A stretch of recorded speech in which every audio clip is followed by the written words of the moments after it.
آپ صلی اللہ علیہ وسلم کا گزر دو قبروں کے پاس سے ہوا. آپ صلی اللہ علیہ وسلم نے ارشاد فرمایا کہ ان دونوں کو عذاب قبر ہو رہا ہے. آپ بتاؤ عذاب قبر کیا معمولی چیز ہے؟ برزخ کا عذاب تو بہت سخت ہے، آگ کا عذاب ہے. ان دونوں کو عذاب قبر ہو رہا ہے. اور فرمایا وما يعذبان من کبیر، کوئی ایسی بڑی چیز نہیں ہے جس کی بنیاد پر ان کو عذاب ہو رہا ہے. الا وہما کبیران او کما قال صلی اللہ علیہ وسلم، فرمایا لیکن وہ حقیقت میں کیا ہے؟ وہ کبیرہ ہیں. کیا مطلب؟ یہ ایسا گناہ کیا کرتے تھے جو کبیرہ تھا، تبھی تو عذاب ہو رہا ہے نا. صغیرہ پہ عذاب نہیں ہوتا، کبیرہ پہ عذاب ہوتا ہے. فرمایا لیکن عرف میں اس کو کبیرہ سمجھا نہیں جاتا، اس جرم کو ہلکا سمجھا جاتا ہے. پتہ یہ چلا کبیرہ گناہ وہ ہے جس کو شریعت نے کبیرہ قرار دیا. ہمارے کہنے سے نہیں ہوتا کہ یار داڑھی کٹانے سے کیا ہوتا ہے. لوگ کہہ دیتے ہیں داڑھی تو ایک انسان کے جذبات ہیں، رکھ لے ٹھیک ہے، نہیں رکھے تو بھی ٹھیک ہے. نا نا نا نا نہیں رکھے تو ٹھیک نہیں ہے. یہ ذہن میں نہیں رکھے تو ٹھیک نہیں ہے، فطرت کی مخالفت ہے. تو میں وہ قبر کا قصہ سنا رہا تھا کہ رسول اللہ صلی اللہ علیہ وسلم نے فرمایا کہ ان دونوں کو عذاب ہو رہا ہے کبیرہ گناہ کی بنیاد پر، مگر اس کو کبیرہ سمجھا نہیں جاتا. فرمایا ان میں سے ایک وہ تھے جو پیشاب کی چھینٹوں سے بچتے نہیں تھے، اور دوسرے وہ تھا جو چغلیاں لگایا کرتے تھے. لڑائی ادھر کی ادھر، ادھر کی ادھر، اس کی بات اس کے منہ پہ، اس کی بات. اب بعض دفعہ انسان اپنے راز کی بات کسی کو بتاتا ہے، یار وہ فلاں بندہ ایسا ہے، آپ نے فلاں کو جا کے بتا دی وہ تمہارے بارے میں یہ کہہ رہا تھا. پھر اس نے 2-3 گالیاں نکالی، آپ نے اس کو بتایا تمہیں ایسی ایسی گالیاں دے رہا تھا. وہ ہوتا ہے نا ایسے، ہر محلے میں ہوتے ہیں، گھروں میں ہوتے ہیں. نندیں لڑواتی ہیں میاں بیوی کو، بھابھی، نند کا الٹ کیا ہوتا ہے؟ بھابھی ہوتا ہے. نند لڑواتی ہیں بھابھی کو اور اپنے بھائی کو بھابھی سے لڑوا دیتی ہیں، اس کی ادھر لگائی. میاں بیوی کو لڑوانا تو بہت ہی بڑا جرم ہے اللہ کے بندو. تو شیطان اس پر عمل پہ اتنا خوش ہوتا ہے، حدیث میں آتا ہے کہ شیطان کسی عمل سے اتنا خوش نہیں ہوتا جتنا اس بندے سے خوش ہوتا ہے جو میاں بیوی کو لڑوا کے آئے. ادھر کی ادھر، ادھر کی ادھر، خام خام میں ان کو رہنے دو. چلو ایک غلط ہے تو غلطی، جب خوشی سے ہنسی خوشی زندگی گزار رہے ہیں تو تمہیں کیا ضرورت ہے ان کو لڑوانے کی؟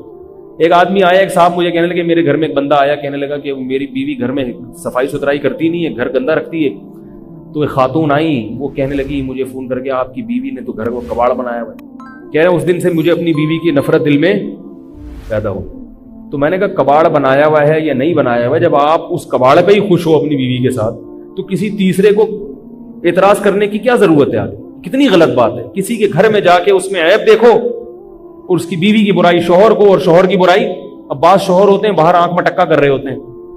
آج کل تو مارکیٹ میں اسی قسم کے شوہر آ رہے ہیں، زیادہ تر باہر آنکھ میں ٹکا کر رہے ہیں.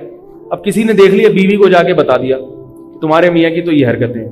بھائی غلط حرکتیں ہیں تو میاں کو بتاؤ نا، بھائی تم یہ کیا کر رہے ہو آنکھ میں ٹکا. یار آنکھ میں ٹکا تو سمجھتے ہیں نا، کرتے ہیں تو سمجھتے کیوں نہیں ہوں گے؟ معذرت کے ساتھ آپ لوگ نہیں کرتے، لیکن جو لوگ کر رہے ہیں وہ تو سمجھتے ہوں گے نا.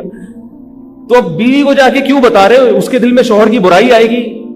بھائی اس کو تو یہ بتاؤ تمہارا شوہر بہت اچھا ہے، تاکہ اس کے دل میں محبت ہو.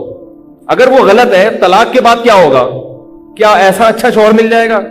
ابھی تو آنکھ مٹکے والا ملا ہے، ابھی دوسرا وہ اس سے بھی بڑی فلم ہوگا، وہ پتہ نہیں کیا نکلے، اور گھر بچے رل جائیں گے، بڑی مصیبتیں کھڑی ہو جاتی ہیں.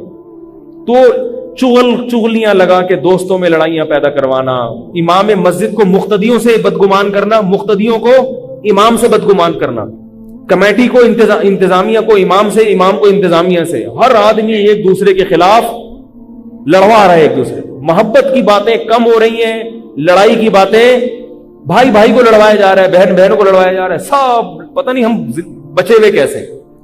اسی طرح یاد رکھو، حکومت کو عوام سے لڑوانا، عوام کو حکومت سے لڑوانا، یہ بھی غلط ہے. یہ بات یاد رکھو. اس وقت اسلامی ملکوں میں جتنے بھی حکمران ہیں، کرپٹ بھی کیوں نہ ہو، لیکن ان کرپٹ حکمرانوں کا بھی رہنا نہ رہنے سے بہرحال بہتر ہے. ابھی میرے پاس لوگوں کی کلپس آتے ہیں کہ سعودی عرب کے بادشاہ نے امریکہ کے ساتھ یہ کیا، اتنے اس کو کروڑوں روپے کے تحفے دے دیے. میں کہتا ہوں غلط کیا. سعودی عرب کے بادشاہ کو ایسا نہیں کرنا چاہیے. امریکہ کی غلامی میں بہت ہی زیادہ آگے نکل گئے یہ لوگ، واقعی غلط کر رہے ہیں. کروڑوں روپے کے اس کو ڈونلڈ ٹرمپ کو ہدایہ دے دیے، اور پھر اس کی تعریفیں اور پتہ نہیں کیا کیا ان کے پیچھے جا رہے ہیں. لیکن اس کے باوجود اگر سعودی عرب میں وہاں حکمرانوں کے خلاف قوم کھڑی ہو گئی تو اس کا فائدہ نہیں ہوگا, اس کا نقصان ہوگا, اس کا نقصان ہوگا. سعودی عرب ٹوٹ جائے گا, یہاں روافض کا قبضہ ہو جائے گا, حرمین ہمارے ہاتھ سے نکل جائے گا, بڑے خطرات ہیں. تو بھائی ٹوٹ رہے نہ دو کسی چیز کو, بھائی جیسے تیسے ہیں, بس زمان کی حد تک اعتراض, بھائی سعودیہ کے بادشاہ کو ایسا نہیں کرنا چاہیے تھا, لیکن بہرحال رہنے دو, کیونکہ ابھی وہاں اگر جمہوریت آئے گی تو لائے گا کون, اور کس کی مرضی کا آدمی آئے گا. افغانستان میں جمہوریت ہے, نام کی ہے, بیٹھے ہوئے کس کے چمچے ہیں, امریکہ کے چمچے بیٹھے ہوئے, اور افغانستان کا بیڑا غرق کرتے چلے جا رہے ہیں, کھائے جا رہے ہیں افغانستان سے, پتہ نہیں کیا کیا دھاتیں نکال رہے ہیں. لیبیا میں قذافی کو اتروا دیا یہ کہہ کے کہ ظالم میں تھا, وہ ظالم میں مانتا ہوں, لیکن جیسا بھی تھا بہرحال اس کا ہونا نہ ہونے سے بہتر تھا. اس کی حکومت گئی ہے, لیبیا کے سارے وسائل پر اسلام دشمنوں کا قبضہ ہو گیا, سارے وسائل پر کس کا قبضہ ہو گیا, اسلام. عراق میں صدام حسین جیسا مرضی تھا, عیاش تھا, ظالم تھا, جو مرضی تھا, لیکن اس کو ہٹا کے ہمیں کیا ملا, کیا خلافت قائم ہو گئی وہاں پہ؟ بولو بھائی, سارے وسائل کس کے قبضے میں, اسلام دشمنوں کے قبضے. وہ تیل کے کنویں بھر بھر کے لے رہے ہیں, اتنا انہوں نے تیل جمع کر لیا, موجہ ہی موجہ, اور ہم یہاں بیٹھے ہوئے ہیں. او بھائی جو تو حکمرانوں کے خلاف عوام کو ایسا کر دینا کہ وہ تلوار لے کے ان کے خلاف کھڑے ہو جائیں. ہاں زبان سے جہاد ضروری ہے, ان کی غلط پالیسیوں پہ ان کو ٹوکنا کہ یہ غلط ہو رہا ہے, یہ صحیح ہو رہا ہے, یہ تو ضروری ہے, کیونکہ یہ ورنہ یہ بالکل ہی آؤٹ آف کنٹرول ہو جائیں گے. لیکن ان کے خلاف اگر لڑو گے تو نتیجہ کیا نکلے گا, تمہاری رہی صحیح قوت بھی ختم ہو جائے گی. تو نہ لڑو, محبت میں پیدا کرو گھروں میں بھی. تو نبی صلی اللہ علیہ وسلم نے فرمایا ان دونوں کو عذاب کیوں ہو رہا ہے, کبیرہ گناہ کی وجہ سے. ایک پیشاب کی چھینٹوں سے نہیں بچتے تھے اور دوسرے چغلیاں. اور پھر آپ صلی اللہ علیہ وسلم نے شاخ رکھی ہری, فرمایا جب تک یہ ہری ہے لعلہ یخفف عنہما, شاید ان پر عذاب کم ہو جائے. تو اب یہاں ایک بات ہے, یہ یاد رکھو, قبروں پہ ہری شاخیں لگانا جائز نہیں ہے, یہ نبی کی خصوصیت تھی, کیونکہ کسی صحابی سے یہ ثابت نہیں ہے کہ انہوں نے قبر پہ درخت لگایا ہو یا شاخ لگائی. تو یہ غلط ہے, لوگ قبروں پہ درخت لگا دیتے ہیں. درخت لگائیں گلی محلے میں جہاں پبلک ہوتی ہے, مردے پبلک کے حکم سے خارج ہو گئے. آپ کہیں گے وہاں بھی تو بہت زیادہ پبلک ہے, لیکن ان بیچاروں کو درختوں سے کوئی فائدہ نہیں ہوتا, وہ تو خود درخت کی کھاد بن جاتے ہیں بیچارے, تو جڑیں قبروں میں چلی جاتی ہیں, تو ان کو کوئی فائدہ نہیں ہے. بلکہ اور یہ قبرستان میں درخت لگانے کا ایک نقصان یہ ہوتا ہے کہ سارے ہیروئن کی چرسیوں کو وہاں چھپنے کی جگہ میں, سارے زانی وہاں پہنچ جاتے ہیں, سارے عامل اور جادوگر وہاں پہنچ جاتے ہیں. تو اب آپ جا کے دیکھو یہ اتنے گھنے قبرستان ہیں کہ اس میں مردوں کو تو کوئی فائدہ نہیں ہو رہا. مردہ تو قبر کے اندر ہے نا, اس کو تو ایئر کنڈیشن بھی لگا دو بیچارہ, اس کے لیے تو یہ دنیا ختم ہو گئی اس کا. بلکہ مردوں کو نحوست ہو رہی ہوگی ان کی, جو وہاں پر جو غلط حرکتیں ہو رہی, اس کی نحوست شاید مردوں کو نقصان نہ پہنچا رہی ہو.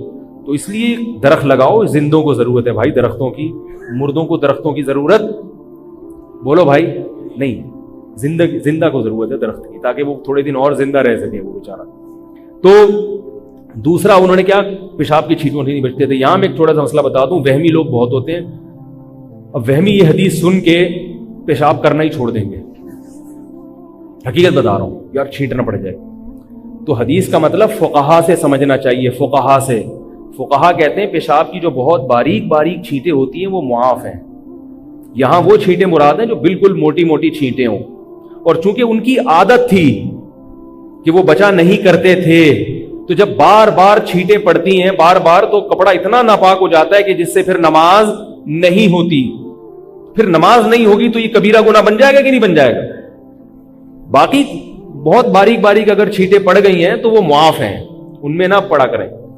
حضرت زین العابدین جو تھے نا, مشہور امام گزرے, حضرت امام زین العابدین اہل بیت کے, وہ کیا کرتے تھے جب انہوں نے پیشاب کے بارے میں حدیثیں سنی. ایک اور حدیث میں آتا ہے استنزہوا من البول فإن عامۃ عذاب القبر منہ, کہ پیشاب سے بچو اس لیے کہ اکثر عذاب قبر کس سے ہوتا ہے, پیشاب سے ہوتا ہے. اس میں یہ پیشاب بھی داخل ہے. خواتین جو گھروں میں بچوں کے پیشاب کا خیال نہیں کرتی, بچوں نے گدوں میں پیشاب کر دیا, کارپٹ پہ پیشاب کر دیا, خواتین اس کو صاف نہیں کرتی. جو نہیں کرتی ان کی بات کر رہا ہوں. تو اب کیا ہوتا ہے, اسی پہ لوگ آ کے بیٹھ رہے ہوتے ہیں, اسی پہ گیلے پاؤں لے کے چل رہے ہوتے ہیں. تو یہ وعید ان لوگوں کے لیے بھی ہے. سمجھ رہے ہو؟ خواتین کو چاہیے کہ کچھ کام پیمپر کرے گا، کچھ آپ بھی کر لیں. پیمپر اپنی ذمہ داری پوری کرتا ہے، لیکن بیچارہ کسی دن پیمپر لگا رہنا بھول گیا وہ، تو اب کیا ہے کہ اگر بچے نے کہیں بیڈ پہ کر دیا تو اب آپ نیچے ایک ٹب رکھیں اور اس گدے پہ اوپر پانی ڈال کے پانی بہا دیں. نیچے جب پانی گرنا شروع ہو جائے گا 2-3 دفعہ یہ عمل کرے تو وہ گدا پاک ہو جائے گا. اب اس سے خواتین کہتی تو گیلا ہو جائے گا، تو وہ تو ہو گیا نا پیشاب سے گیلا. کتنا آسان طریقہ ہے پاک کرنے کا. ہم یہ تھوڑی کہہ رہے ہیں گدا اٹھا کے لے جاؤ اس کو ڈرائی کلینر کو دو. جہاں پیشاب لگا ہوا ہے نیچے ایک ٹب رکھا، گدے کے بیڈ کے نیچے ٹب رکھا، اوپر جگ ڈالا پانی سے، جگ یا لوٹا کوئی بھی چیز ہو، 2-3 دفعہ اس کو ایسے کیا تو وہ جب آر پار ہونا شروع ہو جائے گا تو پاک ہو جائے گا. کارپیٹ پہ اگر پیشاب ہو گیا ہے، کارپیٹ کو نیچے سے آپ لے جائیں، کوئی ٹب رکھ دیں کارپیٹ کے نیچے، اوپر اس کے پانی ڈالیں تو وہ پانی جب نیچے بہنا شروع ہو جائے گا تو کارپیٹ کیا ہو جائے گا؟ پاک ہو جائے گا. کیا خیال ہے؟ پلاسٹک پہ اگر پیشاب ہو گیا ہے، پلاسٹک ہے اس پہ اگر پیشاب کر دیا ہے تو اب اس میں نیچے گدا وہ نہیں رکھ سکتے ٹب، تو اس کا طریقہ یہ ہے کہ پوچھا لیں، اسے اس پیشاب پہ خشک کریں، پھر اس پوچھے کو پانی سے دھو کے نچوڑیں، پھر دوبارہ اس پیشاب پہ 3 دفعہ یہ عمل کریں گے تو پلاسٹک کیا ہو جائے گا؟ پاک ہو جائے گا. اور اگر سیمنٹ کا فرش ہے اس پہ پیشاب ہو گیا تو جب تک گیلا ہے ناپاک ہے، جب وہ سوکھ جائے گا تو خود بخود بول لو بھائی پاک ہو جائے گا. کیونکہ سیمنٹ میں چونا ہوتا ہے، وہ جراثیم کو خود بخود ختم کر دیتا ہے. پھر بھی بہتر ہے کہ اس کو دھو لیں. نظافت بھی کوئی چیز ہوتی ہے، کچھ نہیں ہوگا، کوئی قیامت نہیں آئے گی. اگر فرش پہ پیشاب کر دیا ہے تو اس کو بھی، کیونکہ جب تک گیلا ہوگا اس وقت تک تو ناپاک ہوگا نا وہ، تو دھو لیں اس کو اسی وقت. تو تھوڑا سا کام کر لینے سے صحت بھی اچھی رہتی ہے، بچے بھی پاک صاف رہتے ہیں، اور عذاب قبر سے بھی حفاظت ہوتی ہے. سب کو اس کا خیال کرنا چاہیے. تو میں یہ بتا رہا تھا وہ حضرت زین العابدین کیا کرتے تھے کہ وہ جب انہوں نے یہ عذاب قبر کی حدیثیں سنی تو پھر انہوں نے ایک شیشے کا گلاس رکھ لیا، بوتل، کہ اس میں پیشاب کروں گا تاکہ چھینٹیں نہ پڑیں. چند دن یہ عمل کیا، پھر ان کو خیال آیا کہ ما فعل هذا من هو خیر منی، جو مجھ سے بہتر تھے نا محمد صلی اللہ علیہ وسلم، انہوں نے اتنی احتیاط نہیں کی ہے. یعنی وہ تو گلاس میں یا بوتل میں پیشاب نہیں کرتے تھے، تو میں کیوں پھر اتنی زیادہ احتیاط کروں. تو اس لیے یہ مطلب نہیں کہ آپ وہمی بن جائیں اور بار بار ٹارچ سے چیٹیں چیک کرنا شروع کر دیں. وہمی کیا کرتا ہے، ایک صاحب کا فون آیا، میں صبح اٹھتے ہی اپنی شلوار نا ایسے لائٹ کے سامنے رکھ کے چیک کرتا ہوں. صبح اٹھتے ہی اپنی شلوار، کوئی نشان تو نہیں لگا ہوا، کوئی گندگی نکلی ہو کوئی. میں نے کہا کہ یار صبح صبح قرآن کا مطالعہ کیا کرو، مناجات مقبولہ پڑھ لیا کرو. شلوار کا مطالعہ کرنا یہ اچھا کام ہے. کیا خیال ہے؟ صبح صبح اٹھ کے شلوار اسٹڈی ہو رہی ہے، تو باقاعدہ اسٹڈی ہوئی نا، شلوار پڑھی جا رہی ہے باقاعدہ. شلوار میں پی ایچ ڈی ہو جائے گی 1 سال کے بعد، اتنا ماہر ہو جائے گا. تو چھوڑ دے کیا گندی حرکتیں. اگر نجاست نظر آ رہی ہے دھو دو، نہیں آ رہی تو بس نماز پڑھو جائے. اڑ کے جو دیکھنا شروع کر دینا کوئی لگا تو نہیں ہے. اتنا نہیں بنایا شریعت نے مکلف. یہ وہمی اور پاگل ہونے کی علامت ہوتی ہے. تھوڑا سا احتیاط کر لو بس، یہ ضرور. تو بات میں جلدی سے سمیٹ کے ختم کرتا ہوں.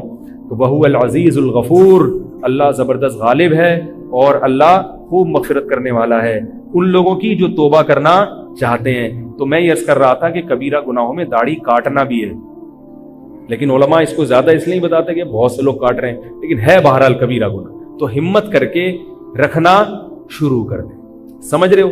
اور سب سے بڑا کبیرہ گناہ تو کیا ہے؟ نماز کا قضا کر دینا. اور حقوق العباد میں سب سے بڑا کبیرہ قتل کرنا انسان کو، اور والدین کو ستانا. یہ اکبر الکبائر ہیں، یعنی کبیرہ میں بھی جو بڑے کبیرہ گناہ ہیں. تو ہمیں، ہماری ذمہ داری ہے ہم گناہوں سے توبہ کریں اور فرائض اور واجبات کو آسان طریقے سے پورا کریں. یہ پورے اسلام میں داخل ہونا پڑے گا. پھر کوئی کوتاہی ہو تو اللہ سے توبہ کر لیں، پھر دوبارہ کوتاہی ہو جائے پھر توبہ کر لیں، پھر کوتاہی ہو جائے پھر توبہ کر لیں. یہ طریقہ رہے گا پھر اللہ تعالیٰ کے وعدے ہیں، اللہ تعالیٰ کی طرف سے خوشخبریاں ہیں. نہیں تو پھر خوشخبریاں نہیں ہیں. یہ ہماری غلط فہمیاں ہیں جن کو ہم خوشخبریاں سمجھتے ہیں. اللہ تعالیٰ ہم سب کو صغائر کبائر گناہوں سے بچنے کی توفیق عطا فرمائے.